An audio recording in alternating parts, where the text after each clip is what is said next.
हजरत का ये सवाल था मुझसे कि सिलसिले मदारिया के लोग आला हजरत को मानते नहीं हैं। तो मतलब मेरे कहने का मतलब है कि ऐसा सुनने में आया है। हाँ हाँ ये हाँ, कहाँ तक दुरुस्त है कि मानते हैं या नहीं? दरअसल में हर पीर अपने मुरीद के लिए अफजलियत है। अगर कोई भी मुरीद के पीर की गुस्ताखी करता है तो वो जाहिर सी बात है कि वो भी उनके पीर को नहीं मानेगा। वो जाहिर सी बात है। जैसे कि ये तोहमतें लगाते आ रहे हैं कि मदारिया सिलसिला सोख्त हैं, मदारिया सिलसिला आपके वक्त में ही ख़त्म हो गया है, ये जारी नहीं है, आपने किसी को खिलाफत दी ही नहीं है, वगैरह वगैरह जो बातों को ये मार्केट में चला रहे हैं। तो मैं ये वजाहत पेश करना चाहता हूँ कि आप हो, मैं हूँ, आप हो, कोई भी हो, हमारे पीर को अगर कोई गलत बोलता है तो हम उनको कभी बर्दाश्त नहीं कर सकते। वो सीधी बात है ना। क्यों? अब आला हजरत के मानने वाले जितने भी हैं, वो चाहे कोई भी है दुनिया के किसी भी कोने में है, अगर आप हमारे आबा व अजदादों पर अगर उंगलियां उठा रहे हैं तो हम वो बर्दाश्त नहीं करेंगे। क्यों? क्योंकि आप बातों को गलत फैला रहे हैं, गुमराही फैला रहे हैं। बतौर यही है कि जैसा आप मदारे पाक को नहीं मान रहे हैं तो हम भी उस शाख को नहीं मानेंगे, जैसा कि होता आ रहा है। रही बात यह कि आला हजरत को मानना या ना मानना, आप ये भूल रहे हैं कि आला हजरत खुद अल्हम्दुलिल्लाह मदारी है। सुभान अल्लाह। ये भूल रहे हैं।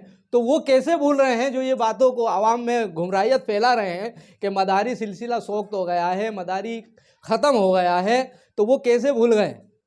मेरा तो उन्हीं से ये सवाल है कि जब खुद आला हजरत खुद ये कह रहे हैं अपनी किताब में कि भाई मैं खुद मदारी हूँ और मदारी सिलसिला बदौर तबरुक मैंने अपने पास महफूज रखा है, तो आप कौन होते हो उस सिलसिले पर उंगली उठाने वाले?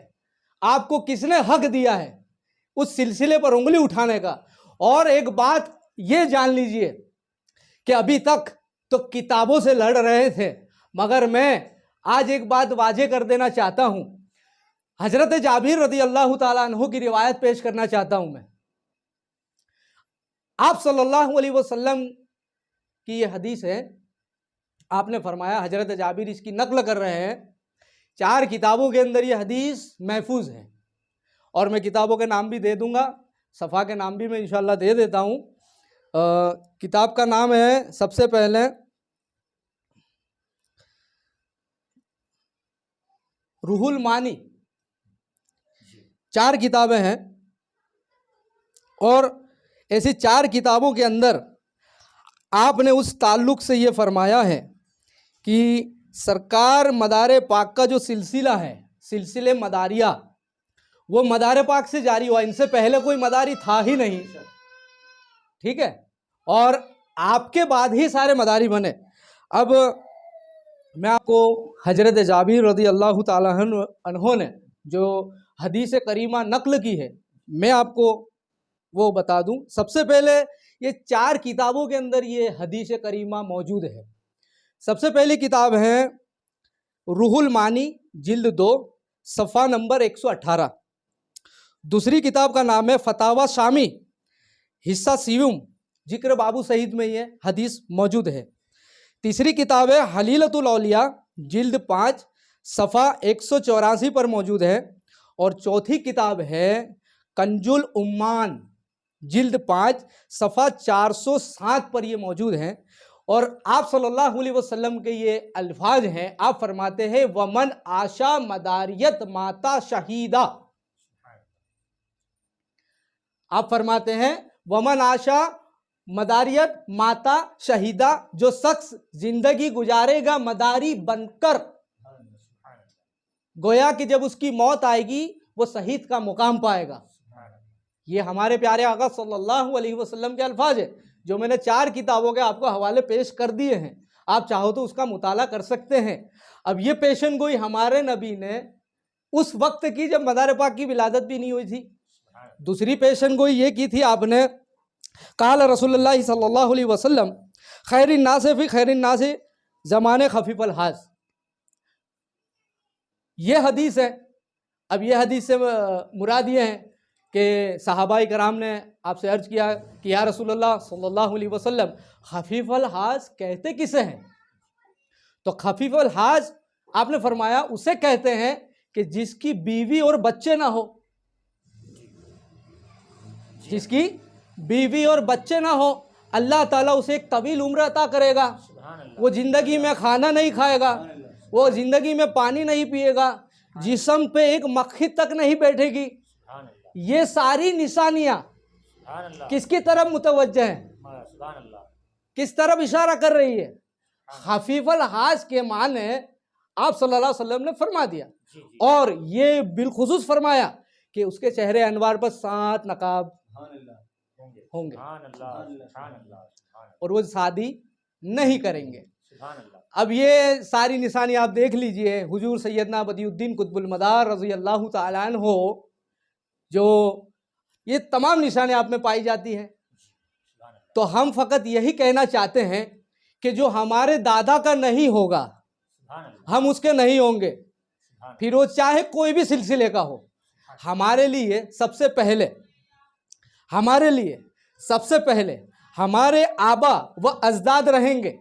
सैयदना बदियुद्दीन कुतुबुल मदार, सैयद जमालुद्दीन जानेमन जन्नती, सैयद सद्दन सरमस्त, सैयदना बाबा मान व दिगर जितने भी सलासिल है हमारे सिलसिले मदारिया में, जितने भी बुजुर्ग हैं, अगर उन पर अगर कोई उंगली उठाता है और उनको कोई गलत कहता है तो कोई शक और शुबा इसमें नहीं है कि हम भी उन्हें गलत कहेंगे और साबित भी करेंगे। मगर जहाँ तक हमारा शब्र है, आज तक हम सब्र से चल रहे हो। हमारे बुजुर्गों का सबसे बड़ी हमें नसीहत है कि बेटा जितने भी बड़े हो मगर छोटे बन के चलो।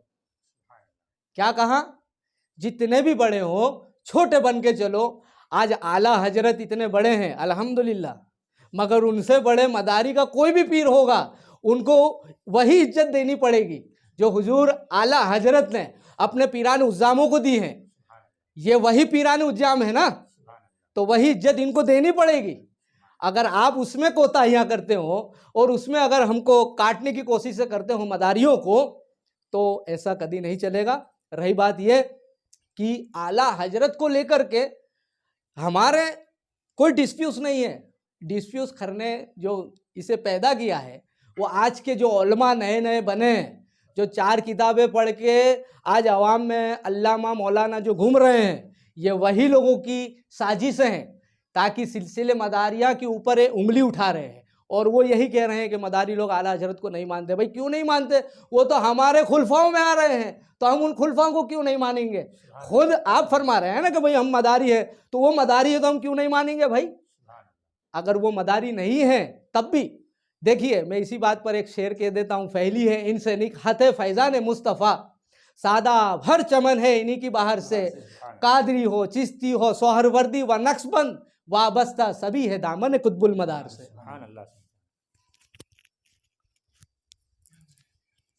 मेरे दोस्तों, मेरे अजीज़ों, जैसे हज़रत क़िबला ने कहा फ़ाज़िल बरेलवी के ताल्लुक़ से कि ये बात बिल्कुल दुरुस्त है कि अगर आप किसी के पीर व मुर्शिद पर अंगुश नुमाई करेंगे तो फिर आप अपने बुज़ुर्गों के ताल्लुक़ से भी सुनने के लिए तैयार हो जाएं। तो बेहतर ये है कि हम अपने औकात को देखें, अपनी हस्ती को देखें, अपने कैरेक्टर को देखें, अपने इल्म को देखें कि हम जिस पर अंगुश नुमाई कर रहे हैं वो ज़ात कौन सी मुक़द्दस ज़ात हैं। क्या मेरी इमेज, क्या मेरे स्टेटस इतना है कि मैं उनके ताल्लुक़ से कोई अंगुश नुमाई कर सकूं? जो लोग फ़ाज़िल बरेलवी रहमतुल्लाहि ताला अलैह पर अंगुश नुमाई करते हैं, पहले वो अपने आप को देखें कि क्या आप आला हज़रत फ़ाज़िल बरेलवी के मद्दे मुकाबिल हैं? बिल्कुल नहीं है आप। इसी तरह मदारुल आलमीन हज़रत बदियुद्दीन ज़िंदा शाह मदार रहमतुल्लाहि ताला अलैह की ज़ात मुक़द्दसा पर जो अंगुश नुमाई कर रहे हैं, वो पहले अपने गिरबान में झांकें, अपने गिरबान में देखें, अपने पूरे ख़ानदान को देखें, अपने आबा व अजदाद को देखें कि क्या तुम्हारी यह औकात है कि मदारुल आलमीन की शख्सियत पर अंगुश नुमाई करे, कोई एतराज़ करे? हाँ, अगर आपकी यह औकात है तो आप ज़रूर कीजिए, लेकिन पहले अपने आप को मीज़ान में ले लीजिए, उसके बाद कीजिए। दूसरी बात, हज़रत क़िबला ने यह बात साबित कर दी कि फ़ाज़िल बरेलवी रहमतुल्लाहि ताला अलैह जब मदारी सिलसिले के खलीफा हैं तो उनको ना मानने का सवाल आता ही नहीं।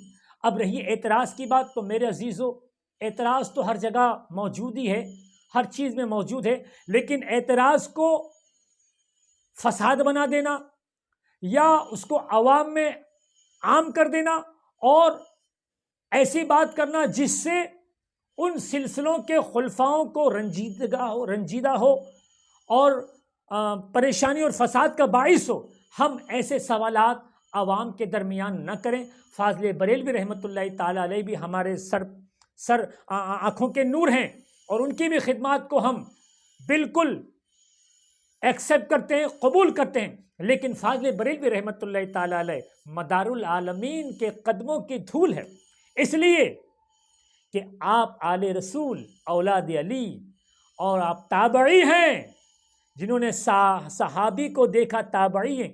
जब एक गौस सहाबी के घोड़े के कदमों, घोड़े के टाप के धूल के बराबर नहीं हो सकता है गौस, तो उस ज़ात को देखने वाले ताबई मदारुल आलमीन हैं, तो फिर उनका मकाम भी कितना बुलंद बाला है। तो कितना ही बुलंद बाला आलिम हो, क्या हाफिज हो, क्या वली हो, लेकिन मर्तबाए ताबियत को नहीं पहुंच सकता। इसलिए मेरी ये गुजारिश है कि आप फाज़िल बरेलवी को मदारुल आलमीन के मध्य मुकाबिल खड़ा ना करें, दोनों को एक साथ खड़ा ना करें।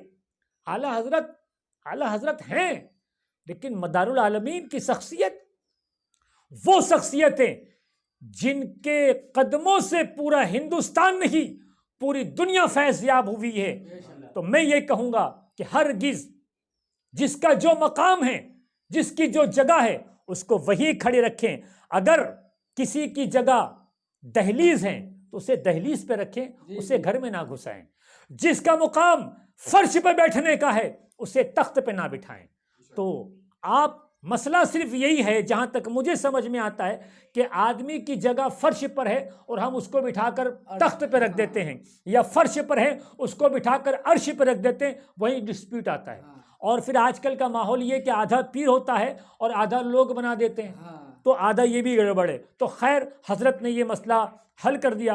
अब मैं आखिरी हजरत से बिल्कुल मैं सवाल करूँगा, आखिरी, उसके बाद इंशाल्लाह ये बात ख़त्म हो जाएगी कि सिलसिला मदारिया में फ़कीर किसे कहते हैं और मलंग किसे कहते हैं। आप, क्योंकि अब मुझे भी काफ़ी तवील हो चुका है, तो मुख्तसर आप जवाब दे दीजिए ताकि लोगों को पता चले। इसलिए कि फ़कीर तो बहुत हैं, मलंग भी बहुत है, लेकिन सिलसिला मदारिया की मलंग गाना की बात ही कुछ और है। तो आप इस पर मुख्तसर सा ज़रा रोशनी आप डाल दें तो बड़ी ज़रा नवाजी होगी। जैसा कि एक हदीस पाक में आया है कि हुब्बुल फ़ुक़राई मिन अखलाकिल अंबियाई वल बुग़्ज़ुल फ़ुक़राई मिन अखलाकिल फ़िरौन। ये एक हदीस पाक में आया है जिसका तर्जुमा ये होता है कि फ़कीरों से मोहब्बत करना अंबिया और रसूलों के अखलाक है। फ़कीरों से मोहब्बत करना अंबिया और रसूलों के अखलाक हैं, और फ़कीरों से दुश्मनी करना फ़िरऔन की खसलत है। ठीक है। अब दूसरी और एक हदीस पाक है कि आप सल्लल्लाहु अलैहि वसल्लम ने मिंबर पे खड़े रहकर फरमाया था। वो क्यों फरमाया था? ये हदीस बहुत ही मशहूर हदीस है, जिसको आम तौर पर आज के मौलाना लोग जो है ना, वो बताते नहीं हैं। ये है कि कुरान मजीद के अंदर एक आयत नाजिल हुई है। उस आयत का तर्जुमा ये है कि एक मैं ही गनी हूँ और तुम सारे लोग फ़कीर हो। कुरान मजीद में ये अल्लाह रब्बुल आलमीन फरमा रहा है। हमारे प्यारे आका सल्लल्लाहु अलैहि वसल्लम ने इरशाद फरमाया, अल फ़क्रो फ़क्री वल फ़क्रू मिन्नी, अल फ़क्रो फ़क्री वल फ़क्रू मिन्नी, फ़कीरी पर मुझे फ़क्र है और फ़कीरी मेरे दामन से है। हमारे प्यारे आका सल्लल्लाहु अलैहि वसल्लम के ये जुमले हैं, आपकी ज़बान मुबारक से निकली हुई हदीस करीमा है, जिसको आज छुपा दिया गया है। हमारे प्यारे आका का इशारा ये है कि फ़कीरी आपसे निकली हुई है, किसी की नहीं है फ़कीरी। और जिसने भी आप सल्लल्लाहु अलैहि वसल्लम का दामन पकड़ा है, जिसने भी, वो तमाम फ़कीर है, चाहे वो अबू बकर सिद्दीक हो या हज़रत उमर हो या हज़रत उस्मान हो या हज़रत अली हो। तमाम खुलफाए राशिदीन हो, यहाँ तक के मौला अली से जो सिलसिला चल के आया है वो तमाम फ़कीरों से ही चल के आया है। आप ये देख लीजिए कि 4 पीर 14 खानवादे हुई, वो भी तमाम के अंदर फ़कीर हुए। और रही बात मलंगों की, कि सिलसिले मदारिया के अंदर सबसे ज़्यादा मलंग पाए जाते हैं, तो इसकी बुनियाद ये है कि सरकार सैयदना बदियुद्दीन कुतुबुल मदार अपने चहीते खलीफा, अपनी जान, जिसको आपने अपनी रूह कहा, अपनी जान मन कहा, जिसका नाम सैयद मोहम्मद जमालुद्दीन जान मन जन्नती हैं, जो सरकार गौसे आजम के सगे भांजे हैं, औलादे कादरी हैं और मदारे पाक के अव्वल खलीफा हैं, जिनसे मलंग सिलसिले दीवानगान के अंदर मलंग आप बानी हुए। और मलंग का लुग़वी माना यह होता है कि अल्लाह का फरिश्ता, लुग़वी माना अल्लाह के फरिश्तों को मलंग कहा जाता है। अब इससे मुराद यह है कि ये हजरत अबू हुरैरा रज़ी अल्लाह ताला अन्हु की सुन्नत भी है, जो आप सल्लल्लाहु अलैहि वसल्लम ने हजरत अबू हुरैरा के सर मुबारक पर आपने अपना दस्त रख दिया था, तब से लेकर आपने अपने बाल यानी अपने घेंसुओं को नहीं कटाया। वही सुन्नत हजरत मदार पाक ने सरकार सैयद जमालुद्दीन जानेमन जन्नती के सर मुबारक पर अपना दस्त रख दिया था। तब से लेके पूरी ज़िंदगी, जब तक आप इस दुनिया में रहे, पूरी ज़िंदगी आपने अपने बाल मुबारक नहीं कटवाए, बड़ी बड़ी लटों को रखा। और कई लोग इस पे एतराज़ भी करते हैं कि शरीयत के अंदर बड़े बाल रखना हराम है, ये भी एतराज़ करते हैं। तो मैं उनको ये भी बता देना चाहता हूँ कि ये सूफियों की बात है, मौलानाओं की नहीं है। ये सूफियों की बात है, मौलाना लोगों का तो काम ही फतवा निकालना है। मगर आप ये देखें कि हिंदुस्तान ही नहीं मगर बैरून हिंदुस्तान में भी अगर आप देखोगे तो दीन की तबलीग के लिए किसको भेजा गया? अल्लाह के बरगुजिंदा बंदे ही गए, फिर चाहे वो कोई भी इलाका हो। लफ्ज़ मलंग ये कोई छोटी सी बात नहीं है। मलंग उसे कहते हैं जो पूरी ज़िंदगी शादी नहीं करता और अपनी जटाओं को, अपने बालों को भी नहीं कटाता। क्यों? कि हजरत अबू हुरैरा रज़ी अल्लाह ताला अन्हु की ये सुन्नत है। और हजरत मदार पाक जो दस्त है आपका, वो दस्त की बेहुरमती ना हो। अगर बाल कटा दिए जाएंगे तो उसकी बेहुरमती होगी, क्योंकि हमारे पीरो मुर्शद ने हमारे सर पर एक मरतबा अगर अपना दस्त रख दिया तो उसकी बेहुरमती ना हो, इसकी वजह से आपने बाल नहीं कटवाए। और आज भी ये सिलसिला जारी व सारी है। और आप अगर इसकी हिस्ट्री अगर देखोगे तो सरकार सैयद जमालुद्दीन जानेमन जन्नती रज़ी अल्लाह ताला अन्हु ने 400 साल की उम्र पाई। और 400 साल की उम्र के अंदर आपने कभी अपने सर के बालों को नहीं कटवाया। वही सुन्नत आज ये मलंग हजरात अदा कर रहे हैं। दूसरी बात यह है कि फ़कीरों के ताल्लुक़ से जो आवाम पाई जाती है, खुसूसियत सिलसिले मदारिया में सबसे ज़्यादा जो अपने आप को फ़कीर कहने वाले हैं, वो ये कहते हैं कि भाई आप कौन हो? तो कि भाई हम फ़कीर हैं। भाई कौन से फ़कीर होते? कि भाई मदार, ये कहते हैं मदारी फ़कीर है। अल्हम्दुलिल्लाह सरकार मदार पाक वहाँ वहाँ पहुँचे जहाँ जहाँ कभी अजाने पुकारी नहीं गई थी। मदार पाक वहाँ वहाँ पहुँचे जहाँ जहाँ कभी अजाने पुकारी नहीं गई थी। मैं इस बात पर एक बात वाज़े कर देना चाहता हूँ। कुरान मजीद के अंदर एक बहुत बड़े मुहद्दिस गुजरे हैं जिनका नाम है अब्दुल अजीज मुहद्दिस दहलवी रहमतुल्लाह अलैह। उन्होंने कुरान मजीद की तफसीर लिखी है, तफसीर अजीजी। उसके अंदर आप 29वां पारा है, उसकी तफसीर कुछ इस तरह आप कर रहे हैं कि जिस दिन ये पहाड़ रूई की तरह उड़ने लगेंगे और ये ज़मीन व आसमां फट जाएंगे, ये पहाड़ रूई की तरह उड़ने लगेंगे, ये सब तब होगा जब कुतुबुल मदार की मौत होगी। ये तफसीर के अंदर मौजूद है। तफसीर अजीजी के अंदर अब्दुल अजीज मुहद्दिस दहलवी रहमतुल्लाह अलैह ने अपनी किताब तफसीर अजीजी में ये तहरीर फरमाया है और इसकी तफसीर में ये लिखा है। आप ये समझ लीजिए कि मदार पाक को जिंदा मदार क्यों कहते हैं, क्योंकि कुरान मजीद के अंदर भी इसका खुलासा आया है कि आपके ताल्लुक़ से कि मदार पाक आज भी ज़िंदा है, अल्हम्दुलिल्लाह क़यामत तक ज़िंदा रहेंगे और रोज़ महशर तक भी वो हमको अपने दामनों में छुपा लेंगे। क्यों? क्योंकि जो बात वाजे होती है वो तो आपको माननी ही पड़ेगी। और एक बात दिमाग में बिल्कुल फिट बिठा ले कि जो दादा होता है वो दादा ही होता है और जो बाप होता है वो बाप ही होता है।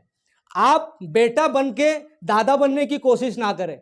मदार पाक क्या है, इनकी वजाहत मेरी कोई औकात नहीं है कि मैं आपके रुतबे को बयां करूं, कोई मेरी हैसियत नहीं है। मैं तो सरकार का जहाँ रोजा है ना मक्कनपुर शरीफ, वो मक्कनपुर शरीफ की धूल के बराबर भी मेरी औकात नहीं है, उस सरजमी के उस लायक भी नहीं हूं। क्योंकि हजरत औरंगजेब फरमाते हैं कि वो कैसे समझेंगे जो महरूम रुतबा दानी है, और दरे मदार तो विलायत की राजधानी है। मेरे मदार ने हिंद को बख्शा है ईमान, जो इसे ना माने उसकी ये बेईमानी है। हजरत औरंगजेब ये फरमा रहे हैं। तो अल मुख्तसर जो हजरत ने मुझसे कहा था, मैं इसकी वजाहत पेश कर चुका हूँ। और ये हमारे बिल्कुल अजीज तरीन दोस्त भी हैं, किबला हाफिज़ हजरत यूसुफ साबरी अल अशरफ़ी, जो बड़े हिकमत वाले हैं। आपसे मैं एक गुजारिश करना चाहता हूँ कि पूरे गुजरात के अंदर एक बड़ी मुहिम ये लेके चल रहे हैं। वो मुहिम यही है कि आपके दिल के अंदर ये चाहत है कि जो भी एतराज़ात चल रहे हैं सिलसिलों को लेकर या कोई मसले मसाइल को लेकर, तो आप वीडियो के ज़रिए लोगों तक मैसेज पहुँचाते हैं, अल्हम्दुलिल्लाह। मगर आप बड़े एक हकीम भी हैं, एक बड़े हकीम भी हैं जो पूरे गुजरात भर में मशहूर व मारूफ है। आप ऐसी ऐसी दवाइयाँ बनाते हैं, ऐसी ऐसी दवाइयाँ बनाकर लोगों को देते भी हैं, अल्हम्दुलिल्लाह। आपको अगर किसी चीज़ की ज़रूरत हो तो मैं चाहता हूँ कि आप हजरत से रब्ता करें, और अल्हम्दुलिल्लाह आपकी मैं खुद इनकी कुछ बनाई हुई दवाइयाँ मैं खुद इस्तेमाल करता हूँ। यहाँ तक कि आपके तेल बनाया है जो सर में डालने का, काफ़ी घेंसू बड़े करने के लिए होते हैं, वो हम खुद इसको इस्तेमाल करते हैं। मैं चाहता हूँ कि आप भी इनसे रब्ता करें और एक मरतबा इनकी दवाई को इस्तेमाल करके देखें। इंशाअल्लाह आपको बड़ा ही उसमें इत्मीनान महसूस होगा। व आखिरुद दावाना वल्हम्दुलिल्लाहि रब्बिल आलमीन। मेरे अजीज़ और मेरे दोस्तों, जैसा कि हज़रत क़िबला ने बड़ी अच्छी वजाहत कर दी, तो मैं एक बात आपके गोशे गुजार कर दूं कि एक है इल्म ज़ाहिर और एक है इल्म बातिन। जिसको अगर यूँ कह दिया जाए कि एक है इल्म सीना और एक है इल्म सफ़ीना, ठीक है। तो जो इल्म ज़ाहिर है, जो हमारे उलमाए किराम लेके चल रहे हैं, और एक इल्म जो है इल्म बातिन, जो पीरान किराम, पीरान उज़ाम, पीरी फ़कीरी के सीनों का राज है।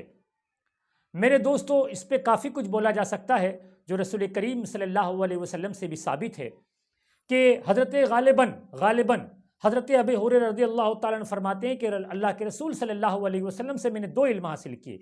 एक इल्म वो है जो मैं लोगों को बताता हूँ, और दूसरा इल्म वो है कि अगर मैं लोगों को बताऊँ तो लोग मेरी गर्दन मार दें। बस मेरे अजीज़ों, मैं आपको बताना ये चाहता हूँ कि हमारे उलमा जो बात बता रहे हैं, जो फतवे दे रहे हैं, वो हक है। और वो ज़ाहिरी शरीयत वाले जो हैं, जो शरीयत के पाबंद हैं, जो मुसलमान हैं, जो मोमिन हैं, उसे शरीयत का पाबंद है, उसे फतवे को मानना है। इसलिए कि हज़रत बायज़िद बुस्तामी पर जब फतवा लगाया गया तो हज़रत जुनैद बगदादी उनके राज और रुमूज़ को जानते थे, लेकिन फतवा ज़ाहिरी था। उलमा ने बादशाह वक्त के पास फतवा भेज दिया आपको कत्ल करने का। तो हज़रत वक्त के बादशाह ने कहा कि इस फतवे पर जुनैद बगदादी के दस्तखत ले लें। तो हज़रत जुनैद बगदादी राज और रुमूज़ को जानते हुए मजबूर थे शरीयत के आगे। तो आपने शरीयत का लिबास आपने अपनी पीरी फ़कीरी का लिबास उतारा, शरीयत का लिबास पहना और फतवे पर दस्तखत कर दी। क्यों? कि फतवा ज़ाहिर पर है। मैं बताना ये चाहता हूँ मेरे दोस्तों, क्या हमें ये बात नहीं मालूम कि शादी करना सुन्नत रसूल है? क्या हमसे ज़्यादा, क्या हम बदियुद्दीन जिंदा शाह मदारुल आलमीन से ज़्यादा हम शरीयत के जानने वाले हैं? सुल्तान मखदूम अशरफ समनानी से ज़्यादा क्या हम पीरी फ़कीरी को जानने वाले हैं, शरीयत को जानने वाले हैं? साबिर कलियर से ज़्यादा क्या हम शरीयत के पाबंद और शरीयत को जानने वाले? ऐसे बेशुमार पीराने किराम मिलेंगे जिन्होंने ये सुन्नत अदा नहीं की। तो क्या ये फतवा नहीं है कि शरीयत में शादी करो? तो उन्होंने नहीं किया, तो क्या वो फतवे के कायल नहीं थे? क्या वो शरीयत की इस बात को नहीं? जी नहीं, बिल्कुल मानते थे। लेकिन याद रखो मेरे दोस्तों, इसी को कहते हैं इल्मे सीना, इसी को कहते हैं इल्मे बातिन। जो आवाम के समझ में ना आए, इल्मे बातिन को समझना है तो पीराने तरीक़त के महफिल में आना होगा, तब आपको ये राज़ और रमूज़ का पता चलेगा। इसीलिए शरीयत का एक उसूल है कि भाई, शरीयत का ये एक उसूल है कि आप रसूल करीम सल्लल्लाहु अलैहि वसल्लम के बताए हुए तरीके के मुताबिक ही आप अपनी जुल्फ़े रखें, आप अपने बाल रखें। तो क्या शरीयत जितनी मुझ पर लागू है उतनी ही ख्वाजा बंदे नवाज पर लागू है, जितनी शरीयत मुझ पर लागू है उतनी ही हजरत बदियुद्दीन जिंदा शाह मदार पर लागू है, जितनी शरीयत जानेमन जन्नती पर लागू है उतनी शरीयत मुझ पर लागू है। तो क्या उन्हें यह मसला नहीं मालूम था कि बाल कितने रखने हैं, जुल्फ़े कितने रखने? लेकिन मेरे दोस्तों, मेरे अजीज़ों, मुझे बताना यह है कि इल्म शरीयत यह है, इल्म ज़ाहिर यह है कि आप रसूल के बताए हुए तरीके के मुताबिक बाल रखें, और इल्म बातिन यह है कि गेसू दराज कर दे, गेसू दराज कर दे, बंदा नवाज की तरह, बदियुद्दीन जिंदा शाह मदार की तरह, जानेमन जन्नती की तरह। मेरे अजीज़ों, मेरे दोस्तों, ये मसला हम सुनते आ रहे हैं कि 3 जुमा छोड़ दें। हम बचपन से सुनते आ रहे हैं कि 3 जुमा छोड़ दें इस्लाम से निकल जाए। मेरे साबिर ने कितनी जुमा छोड़ी, मेरे साबिर ने तो मेरे दोस्तों, शरीयत का मसला यही है कि नमाज के पाबंद रहें, और अगर आपने 3 जुमा छोड़ दी तो आप में शरीयत का लो लगता है। लेकिन इल्मे बातिन ये कि कोई मौलवी फतवा दे सकता है साबिर कलियर को कि आपने 3 जुमा नहीं पढ़ी, जी नहीं। तो मेरे अजीज़ों, हमें बताना यह है कि उलमा का फतवा भी हक है, और जिंदा शाह मदार का गेसू दराज भी हक है, और बदियुद्दीन जिंदा शाह मदार का गेसू भी हक है, और ख्वाजा बंदे नवाज का गेसू भी हक है, जानेमन जन्नती का गेसू भी हक है, और निज़ामुद्दीन औलिया की शादी भी हक है, और मदारुल आलमीन की शादी ना करना ये भी हक है। तो मेरे अजीज़ों, मेरे दोस्तों, अगर हमारे बोलने में कुछ कमी पेशी हो गई हो तो आप दरगुजर फरमाएं, और अगर आपको ज़्यादा वजाहत की ज़रूरत हो तो हज़रत क़िबला जुनैद बापू का फ़ोन नंबर दे दिया गया है। आपको कुछ भी बात पूछनी हो तो बराह करम मैं आपसे गुजारिश करूँगा मौत दबाना कि आप इनसे ही पूछ लें। अस्सलामु अलैकुम व रहमतुल्लाहि व बरकातुहू।